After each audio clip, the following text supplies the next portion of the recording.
January 14, 1945. A narrow, snow-covered road winds through the dense Ardennes forest. Frost clings to the branches, and the low winter sun casts long shadows across the white landscape. The roar of a Sherman tank's engine echoes through the trees, a solitary beat against the distant rumble of artillery. Inside, the crew hunches in the cramped hull, eyes darting over instruments and sightlines, hearts hammering in synchrony with the vibration of steel on frozen ground. Ahead, the road curves sharply, framed by dark, looming shapes. 3 WWII tanks, their hulking silhouettes almost blending with the shadows, block the path. Their guns glint in the weak sunlight, deadly and immovable. The Sherman commander grips the periscope, calculating angles, speed, and cover. Every instinct screams caution, yet retreat isn't an option. The forest seems to close in, the snow crunches under unseen tracks, and the air carries the sharp scent of diesel and gunpowder. Then, in a fleeting heartbeat, the Sherman driver makes a choice that will defy conventional wisdom, an audacious move no one would call smart, yet it will change the fight forever. The first shells whistle through the cold air, and the battle is about to ignite. By late 1944, the Allied advance across Western Europe had reached a critical phase.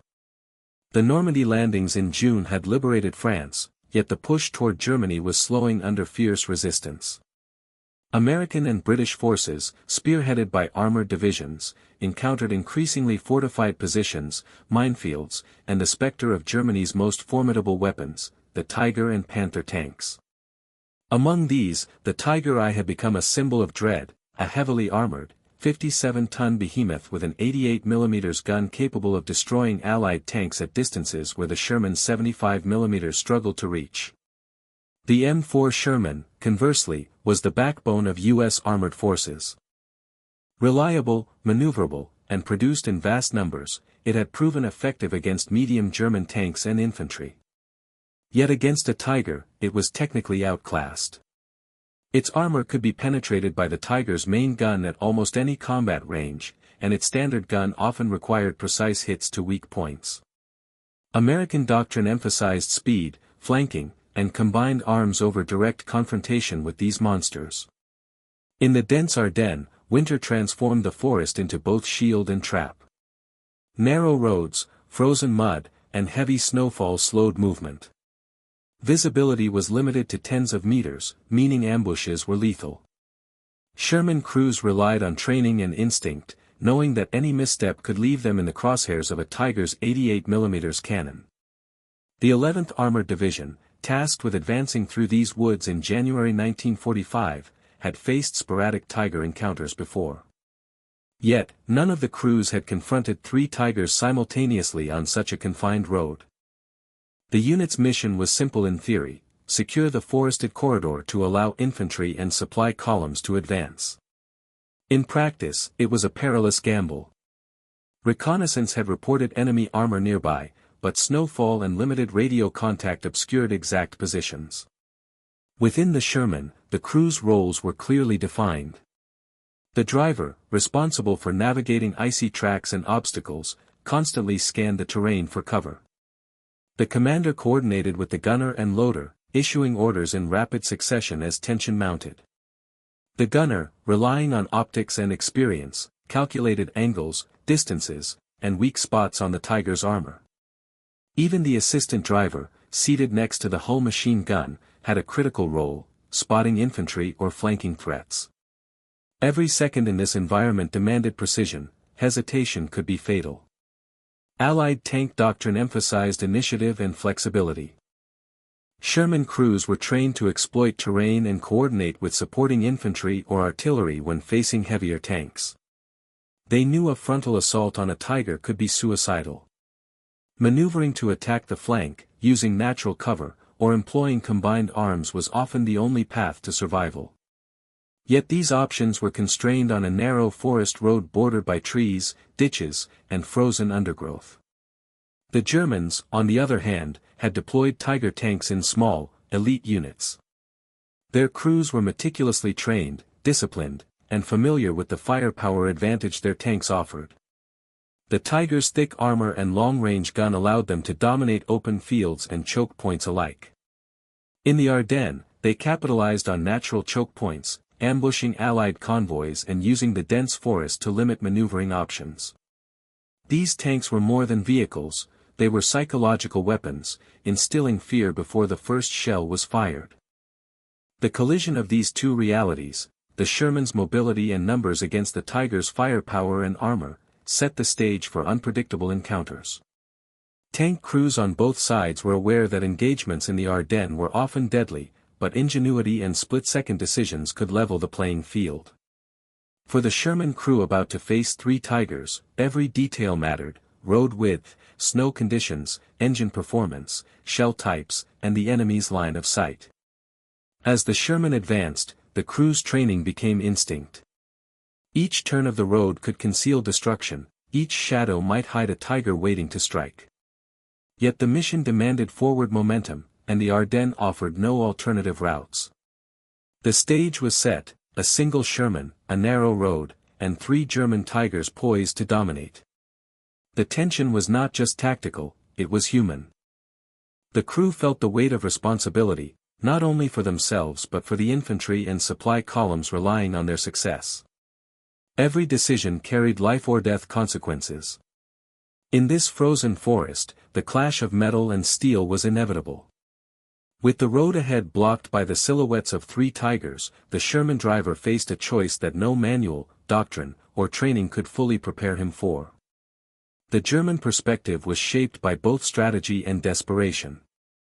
By January 1945, the Wehrmacht was reeling from successive defeats. Fuel shortages, overstretched supply lines, and attrition had weakened many units. Yet elite armored detachments, equipped with Tiger I tanks, remained formidable tools of defense and counterattack. These units were tasked with holding critical choke points and slowing the Allied advance into Germany itself. In the Ardennes, their presence was concentrated in forests and narrow valleys, terrain ideally suited to ambushes and defensive maneuvers.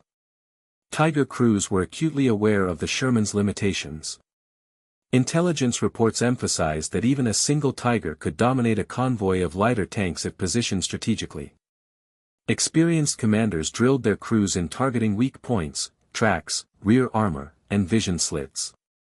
Coordination with infantry, artillery, and other armored vehicles allowed them to control the battlefield with a combination of firepower and psychological intimidation.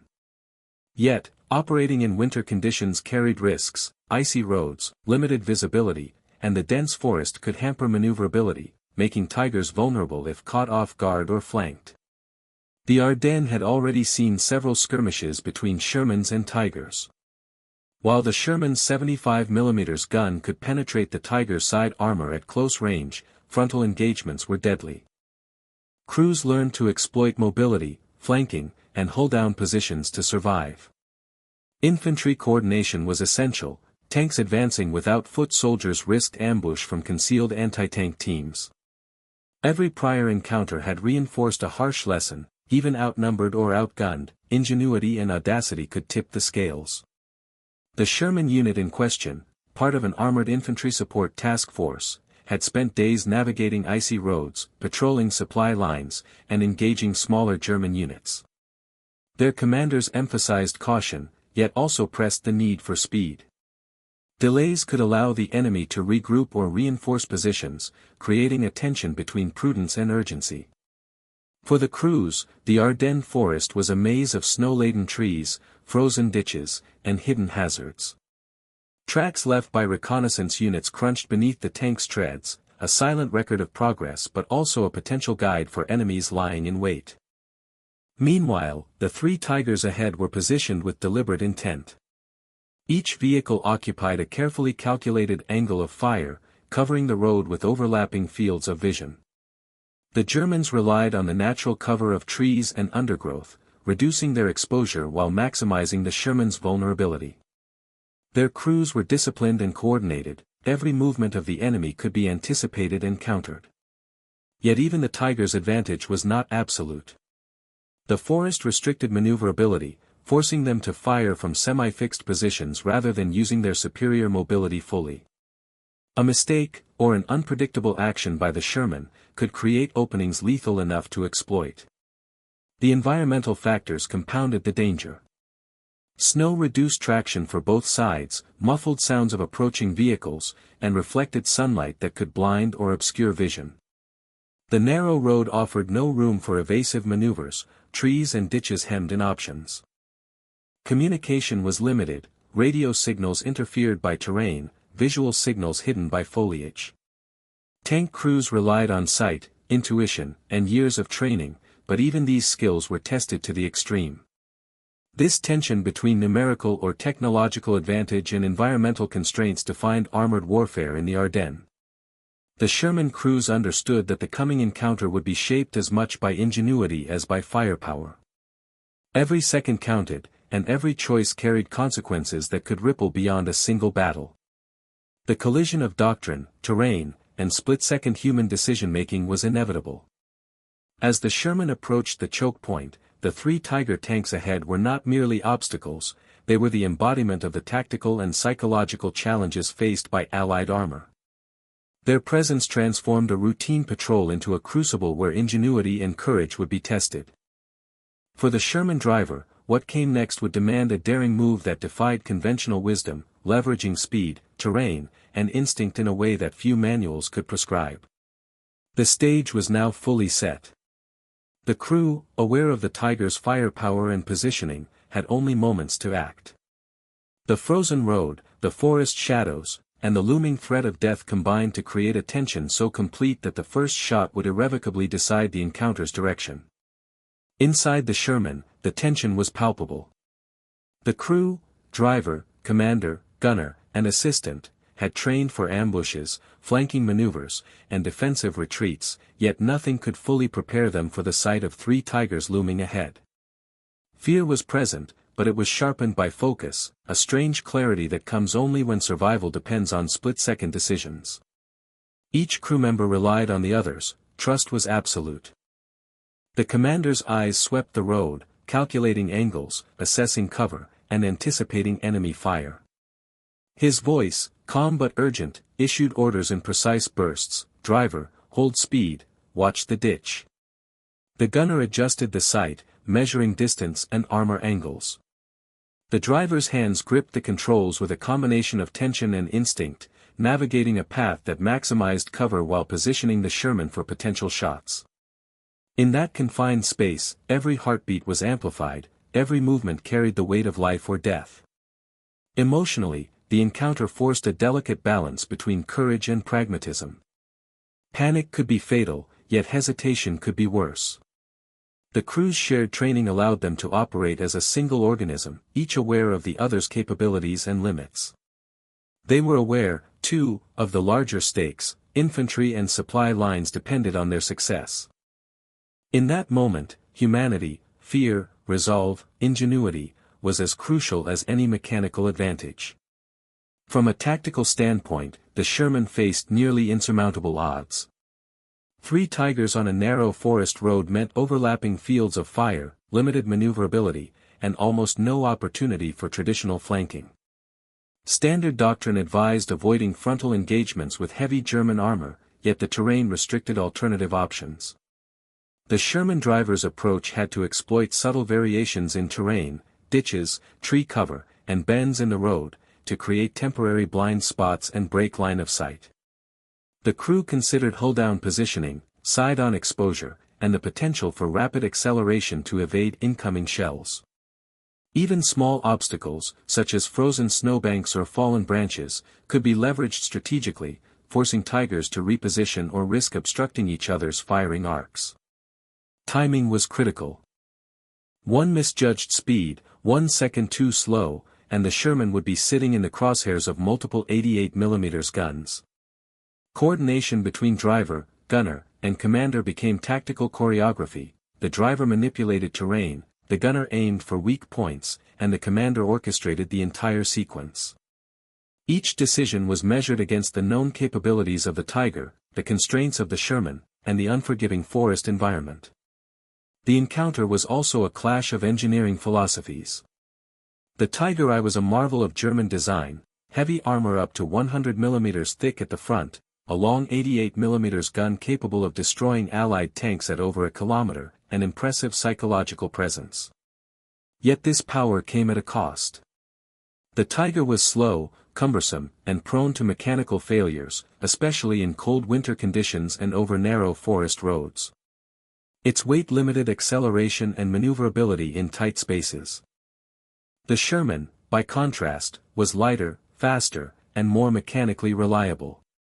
Its 75 mm gun lacked the Tiger's penetration power against frontal armor but could be effective if targeting the sides, rear, or weak points.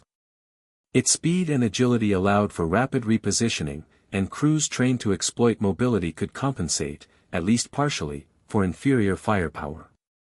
Shell types, armor angling, and engine performance played critical roles.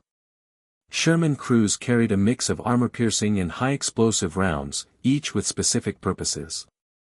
The choice of ammunition, the angle of engagement, and the timing of shots could decide survival. For the Tigers, mechanical reliability and precision fire were paramount. A misaligned gun, a frozen tread, or an obstructed line of sight could nullify their advantage. This technological interplay created a scenario where human ingenuity could offset raw firepower. In the Ardennes, snow and forest became force multipliers for the smaller, more nimble Sherman, and disadvantage could be transformed into opportunity, if the crew had the presence of mind to act decisively. In armored combat, leadership is less about rank and more about decisive action under pressure. The Sherman commander, seated atop the hull periscope, was the crew's focal point. Every order he issued had to be precise, anticipatory, and calibrated to the shifting conditions of the forest. He calculated distances to the Tigers, judged potential escape routes, and evaluated the terrain for both cover and exposure. Leadership in this context demanded intuition as much as training. There was no time to consult manuals or radio higher command, decisions were made in fractions of a second. The commander weighed risk versus reward constantly. An aggressive maneuver might save the crew and neutralize the Tigers, but a misstep could result in instant annihilation. His leadership fused strategic thinking with psychological support, steadying the crew's nerves, ensuring trust, and maintaining operational cohesion despite the escalating threat. This role extended beyond immediate survival. By guiding the Sherman through the ambush, the commander not only influenced the outcome of this engagement but also demonstrated a tactical lesson that would be cited in after-action reports: the value of initiative, adaptability, and calm decisiveness in situations where doctrine alone was insufficient. From the German side, the three Tiger crews were equally aware of the stakes. Experienced soldiers trained to dominate armored engagements, they understood the tactical advantage provided by overlapping fields of fire. Yet even these elite crews were constrained by the Ardennes winter terrain. The narrow road limited maneuvering, and dense trees forced them to anticipate, rather than react freely. Each Tiger's gunner scanned the forest, calculating distance, angle, and likelihood of a clean hit. Commanders coordinated positions, ensuring that every potential line of fire was covered. There was confidence in their firepower, but underlying it was an awareness of mechanical fragility. Icy tracks, heavy armor, and winterized engines reduced flexibility. They knew that a nimble Sherman could exploit any misalignment, creating a scenario in which preparation and precision were essential, but victory was never guaranteed. This perspective highlights that even dominant forces are vulnerable when terrain and surprise favor the underdog. The Tiger's power was absolute in theory, yet the forest and snow introduced variables they could not fully control. The Ardennes became a battlefield not only of steel but of ingenuity versus brute force. Armored combat in the Ardennes was as much a moral crucible as a tactical one. The Sherman crew faced the immediate calculus of life and death, but underlying their decisions was a broader awareness: every shot fired could affect enemy soldiers' lives, civilians in the vicinity, and the course of a military operation. Ethical reflection in the midst of combat is rare, but moments of clarity often emerge, shaping a soldier's conduct. For the Sherman driver, the choice of maneuver, deceptive, daring, labeled by some as stupid, was a calculated risk designed to neutralize overwhelming force without unnecessary exposure. The crew had to balance aggression with restraint, ensuring that their actions were tactically effective while avoiding needless loss of life. This moral dimension, the responsibility to act decisively, yet humanely, underscored the psychological weight of armored warfare. Even within a purely tactical narrative, the ethical layer is inseparable. Decisions made in seconds resonate long after the guns fall silent. Valor, ingenuity, and humanity intertwine with survival instincts, creating a multifaceted view of combat that goes beyond statistics and technical specifications. The Ardennes, frozen and unforgiving, was a proving ground not only of skill but of character. The road narrowed to barely enough width for a single tank. Snow pressed against the treads of the Sherman, crunching under the weight of steel and frozen earth. The three Tigers loomed ahead, their long 88mm barrels trained, ready to punish the smallest misstep. The crew's breath fogged the periscopes, but visibility was adequate, just enough to discern the calculated menace waiting in the forest shadows. The Sherman commander assessed the situation. Traditional doctrine, stay back, call for artillery, attempt flanking, was impossible. The road offered no alternative path. Retreat would expose the unit to pursuing Tigers further along the forest. Hesitation was fatal. And so, the decision came, a maneuver that seemed reckless, almost absurd, yet carried the only plausible chance of survival. The Sherman would advance directly, but not as expected. Using the curve of the road and a narrow ditch at the side, the driver would exploit the Tiger's own positioning. By hugging the edge of the road and briefly disappearing behind the ditch's rise, the Sherman could reduce the number of Tigers able to fire simultaneously. The driver pressed the accelerator, treads gripping icy soil, while the commander barked precise instructions: angle left. Hold. Wait for the opening. Time stretched in slow motion. Each second contained multiple potential outcomes: a shell from the lead Tiger, a misjudged slope, a stalled track. The gunner kept the crosshairs trained on the nearest Tiger, ready to fire at any exposed side armor. The loader's hands moved with practiced speed, feeding rounds that could be decisive if they connected. Outside, the forest seemed to hold its breath. The first movement was audacious. The Sherman surged forward, momentarily disappearing behind the shallow ditch. Two Tigers swung their turrets, firing in sequence. Shells whistled past, striking trees, snowbanks, and the road, none connecting. The third Tiger attempted to adjust, but the Sherman's speed, combined with the driver's precision steering, kept it just outside effective firing range. Then came the first shot. The gunner targeted the nearest Tiger's flank, aiming for the thinner armor near the engine compartment. The 75mm round struck with a dull metallic impact, puncturing armor that commanders had previously assumed invulnerable to Sherman's.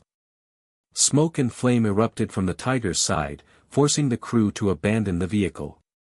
The forest echoed with the sound of steel warping and hatches slamming. The maneuver was repeated with meticulous timing. The Sherman ducked behind cover, surged forward, and presented flanks to the remaining Tigers one at a time. Each engagement followed a pattern dictated by terrain, mechanical limits, and human intuition.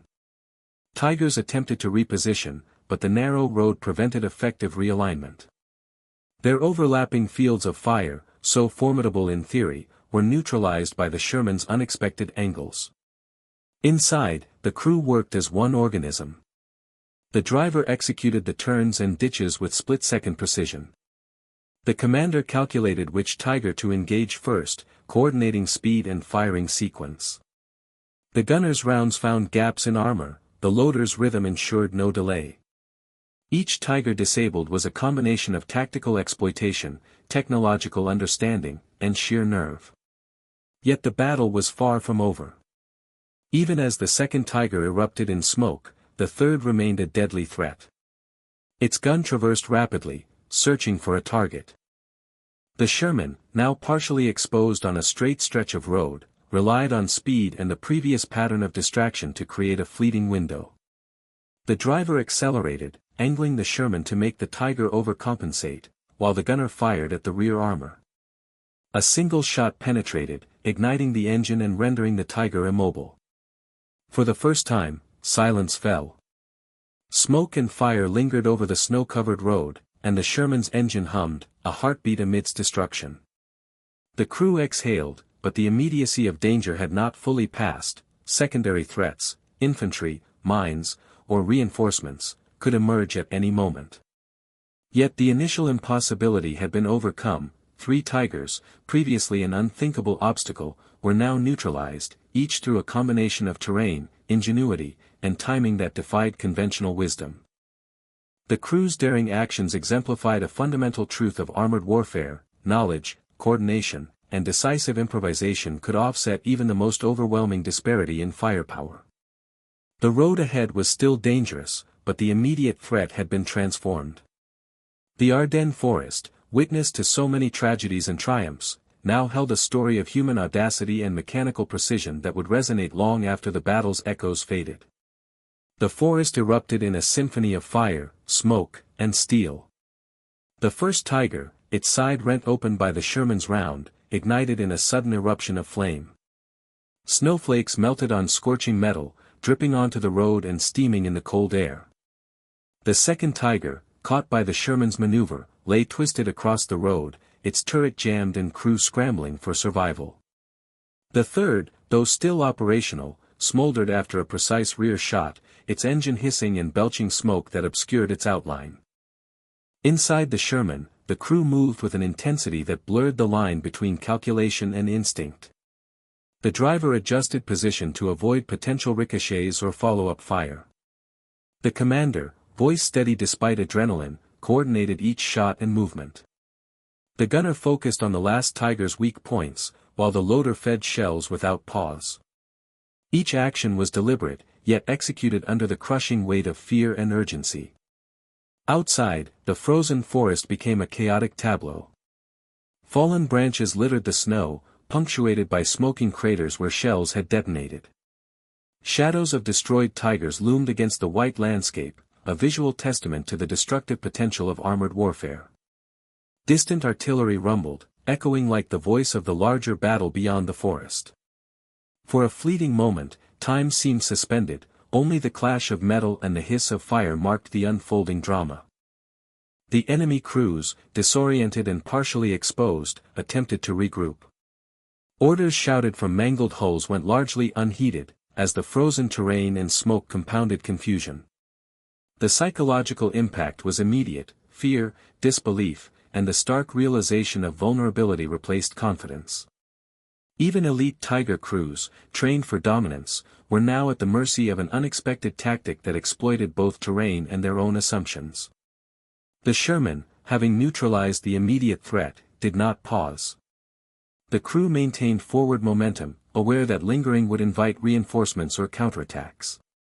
Each meter of movement required constant adjustment, icy patches threatened skid, deep ruts could immobilize, and the possibility of mines or anti-tank obstacles remained. Yet the psychological advantage had shifted. The once overwhelming Tigers were disabled, their aura of invincibility shattered. Casualties were immediate but contained. Enemy crews suffered losses, some scrambled to escape the burning vehicles, others were trapped or injured. The Sherman crew, though physically unscathed, experienced a cumulative stress that etched itself into memory, a combination of fear, relief, and awe at their own audacity. Every member understood the rarity of the moment. A small, agile Sherman had overcome 3 of the war's most feared tanks through precision, timing, and ingenuity. This turning point exemplified a core principle of armored warfare: engagement is rarely dictated solely by firepower. Terrain, psychology, coordination, and split-second decision-making can transform disadvantage into advantage.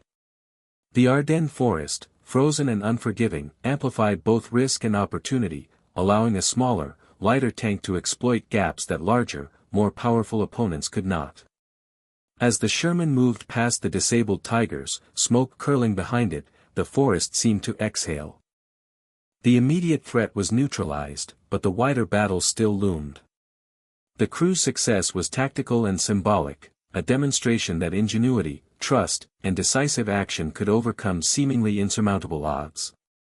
Yet the encounter also underscored the fragility of victory. any miscalculation, any hesitation, could have turned this moment into catastrophe. The snow-strewn road, now littered with wreckage, became a corridor of memory and consequence.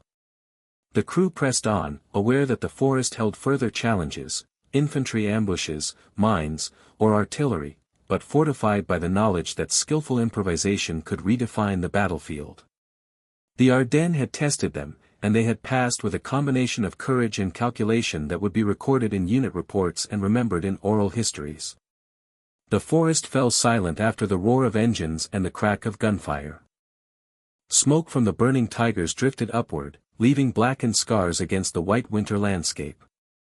The road, once a narrow corridor of tension, now bore the marks of chaos, crumpled steel, shell casings, and scorched snow.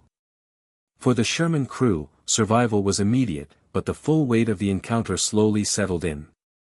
Reports from the 11th Armored Division would later describe the engagement as an extraordinary act of tactical improvisation. 3 Tigers, feared across the Ardennes, had been neutralized by a single Sherman through ingenuity and daring.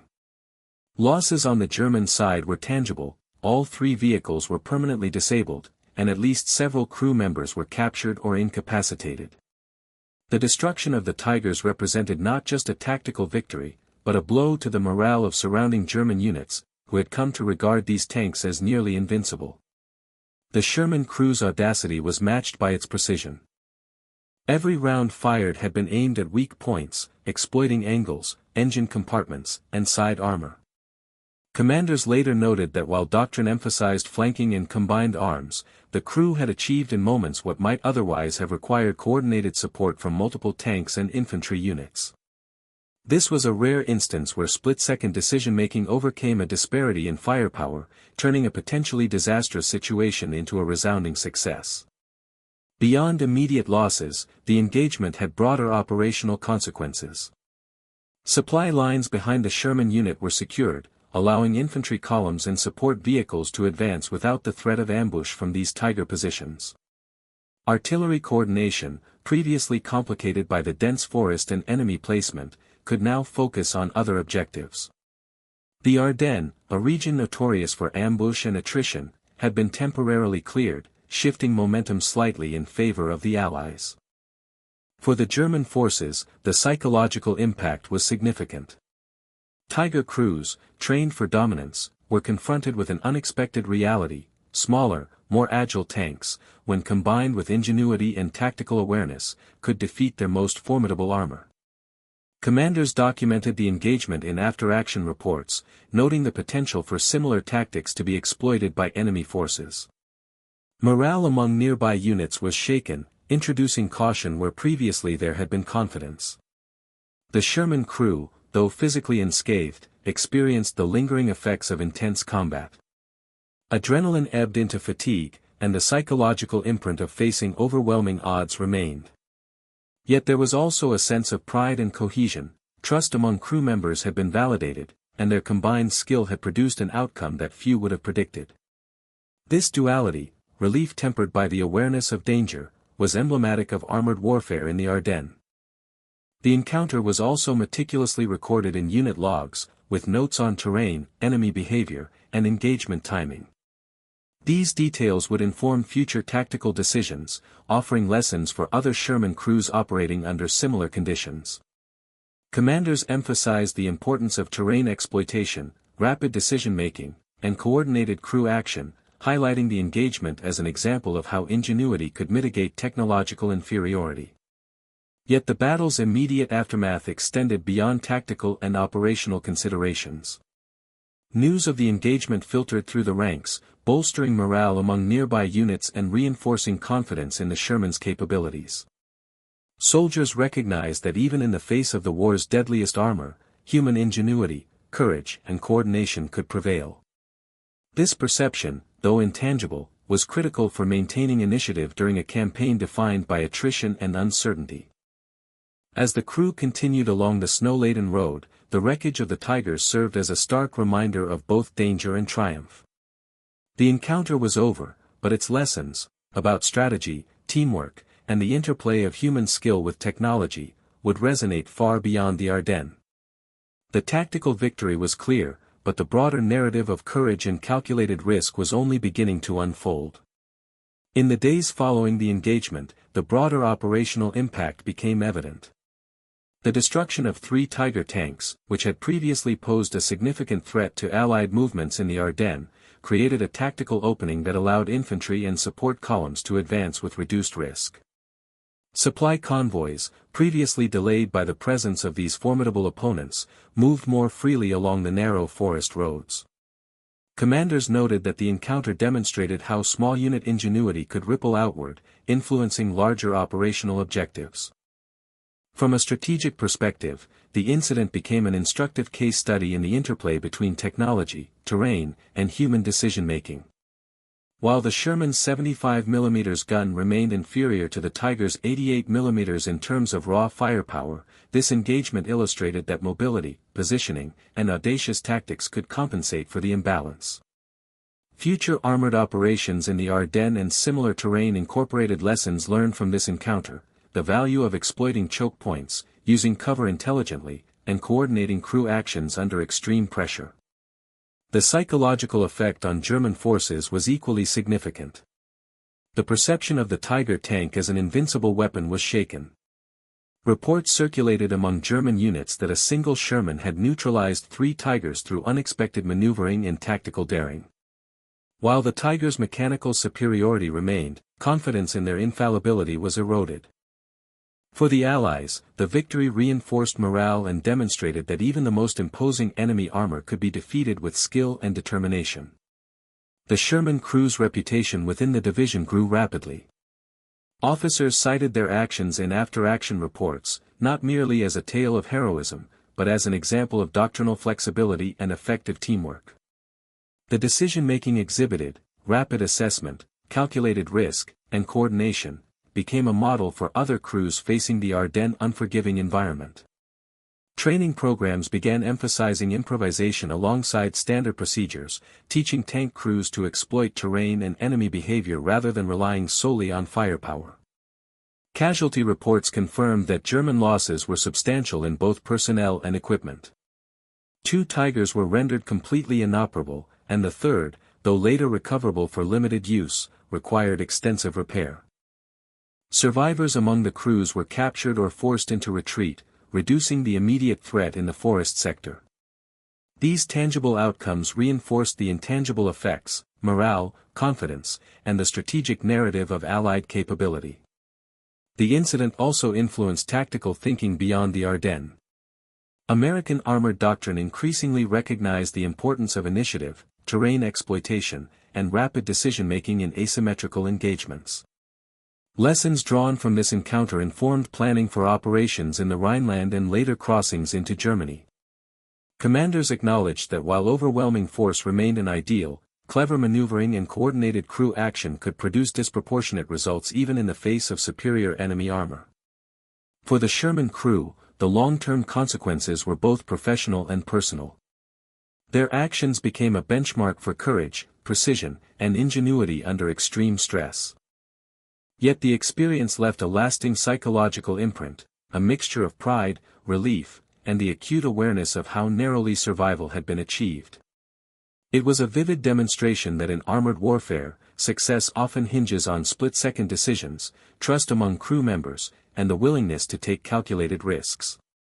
Ultimately, this engagement exemplified the Ardennes campaign's defining characteristics: unforgiving terrain, harsh weather, and the constant interplay of technology, human judgment, and chance.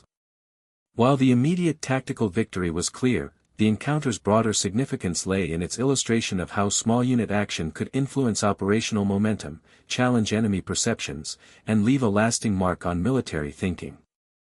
In the cold silence of the Ardennes forest, the story of a single Sherman and its crew stands as a testament to human ingenuity in the face of overwhelming odds. 3 Tigers, symbols of fear and mechanical supremacy, were reduced not merely by firepower, but by quick thinking, precise coordination, and audacious courage. The encounter reminds us that warfare is as much a battle of minds as it is of machines. Technology, while decisive, is never absolute. The Sherman's lighter armor and smaller gun were insufficient on paper against the Tigers, yet it was the crew's understanding of terrain, timing, and mechanical limitations that transformed disadvantage into opportunity. Every maneuver, every calculated risk, exemplified a truth that echoes through military history: skill and improvisation can reshape outcomes that seem predetermined.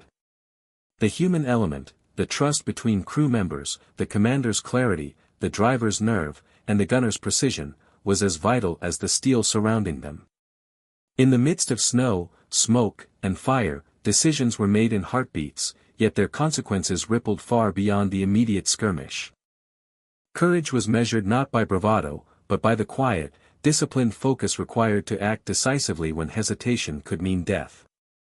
Beyond tactics and technology, the engagement reflects a larger narrative of World War II, the relentless interplay between preparation and improvisation, strategy and circumstance, fear and resolve. The Ardennes, unforgiving in its terrain and winter's grip, became a crucible where human resourcefulness could overcome mechanical superiority. As the Sherman rolled past the smoking wrecks, the forest bore witness not only to destruction but to a fleeting triumph of intellect, teamwork, and audacity. The encounter left its mark, on the morale of both sides, on armored doctrine, and on the memories of those who survived. In the grand sweep of history, it is moments like these, small in scale, immense in consequence, that illuminate the nature of war, the limits of power, and the enduring capacity for human ingenuity in the face of overwhelming odds.